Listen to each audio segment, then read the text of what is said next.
Germany for the last decade had experienced a horrible depression coming out of World War I and was crippled by the debt imposed by Great Britain and the other Versailles powers. The hyperinflationary blowout that occurred in 1923 shocked the people of Germany. Homelessness was rampant, malnutrition was commonplace, and state resources had become scarce for this increasingly impoverished population. The only way to turn this gruesome economic picture around, they thought, was to cut off the fat. The target was healthcare. It started off small. At the National Socialist Party Congress in 1934, Nazi doctor Gerhard Wagner declared that the economic burden represented by people suffering from hereditary diseases is a danger for the state and for society. In all, it is necessary to spend 301 million Reichsmarks per year for treatment of these patients, not including the expenditures of 200,000 drunkards and about 400,000 psychopaths. This was unacceptable to the Nazis. That same year, comparative cost-effectiveness tests invaded schools, where students were brainwashed with textbooks to get them to think not of human value, but monetary value. Here's an example. Problem 97. A mental patient costs 4 Reichsmarks each day. A crippled person costs 3.5 Reichsmarks per day. In many cases, a civil servant earns only 4 Reichsmarks a day, an office worker barely 3.5 Reichsmarks, and a literate worker less than 2 Reichsmarks per family head. A. Analyze these figures on the basis of the fact that in Germany there are 300,000 mental patients in the institutions. B. On the basis of 4 Reichsmarks each per day, what is their total cost each year? C. How many marriage loans of 1,000 Reichsmarks could be obtained each year with this money? By October 1939, Hitler issued a decree, which he wrote in his own hand, backdated to September the 1st, the day the Nazis invaded Poland. In preparing it, he stated that he considered it proper that the life unworthy to live of severely mentally ill persons be eliminated by actions that bring about death.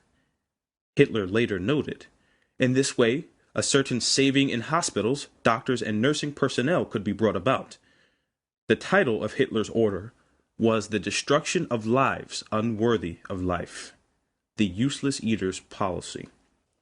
It read, Reichsleiter Buhler and Dr. Brandt, M.D., are charged with the responsibility of enlarging the authority of certain physicians to be designated by name in such a manner that persons who, according to human judgment, are incurable can, upon a most careful diagnosis of their condition of sickness, be accorded a mercy death.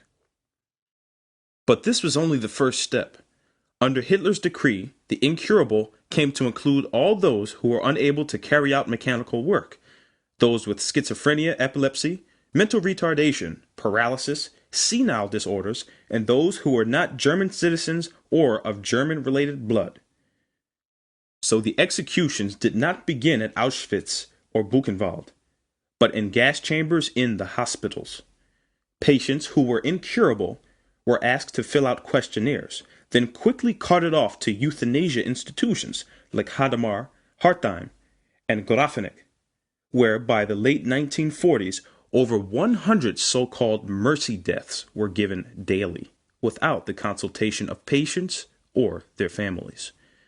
So much for Hitler's careful diagnoses. Healthy Jews were exterminated without examination. This program became so regular that standard text notices were sent to families of euthanasia victims, sometimes a year after they had been murdered, along with urns of, presumably, the family members' ashes, and a bill from the insurance companies for the care given. With the support from London and Wall Street, the Nazis were now fighting a two-front war and devoting vast German resources to destroying the enemy. And so the Nazis took the useless eaters policy to the extreme. Those who were not immediately put to death were used as subjects in medical tests, not to advance medical knowledge, but as admitted by the Nazis during the Nuremberg trials. The true object of these experiments was how to destroy and kill. And when they sought government funding for the tortures, Dr. Karl Brandt and others issued it, on the grounds, of course, that the Nazi doctors had access to human material not available to other agencies. They had the subjects for the sterilization experiments. The prisoners at Buchenwald shot with poisoned bullets were guinea pigs not to test an antidote for the poison, but to determine how quickly the poison would kill. Or the high-altitude experiments where the Nazi doctors just wanted to see what would happen to a live human in a pressure chamber. The result of Hitler's decree amounted to at least 100,000 Germans put to death, 70 to 80,000 patients in medical and nursing homes, 10 to 20,000 invalids and disabled people in prisons, and 3,000 children between 3 and 13 who needed special care. In addition to all this were the millions of Jews, gypsies, and other undesirables who were killed or worked to death in concentration camps. Did the Nazis actually cut the cost of health care? Probably, but at what price? President Obama has just revived the Hitler program. Ever since his trip to London, the Obama administration has been revealing more Hitler-like policies.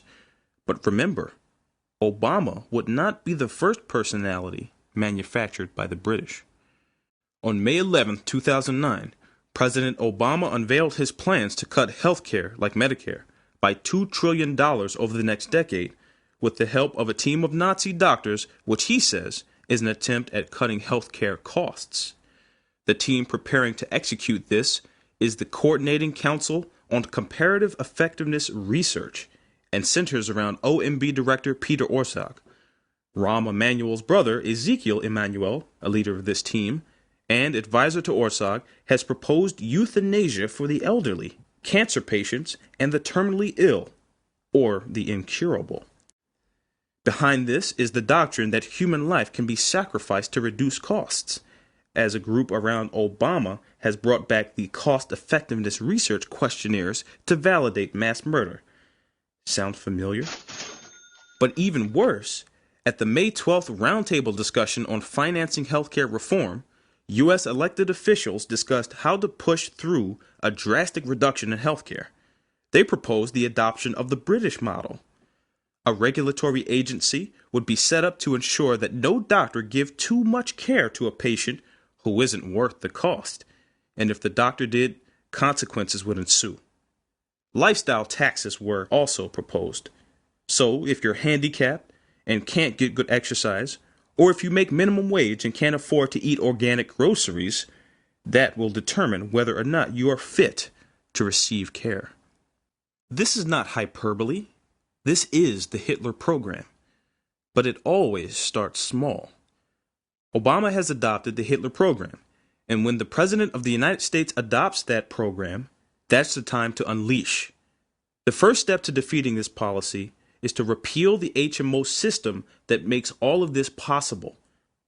Otherwise, Obama's $2 trillion solution may be the final solution.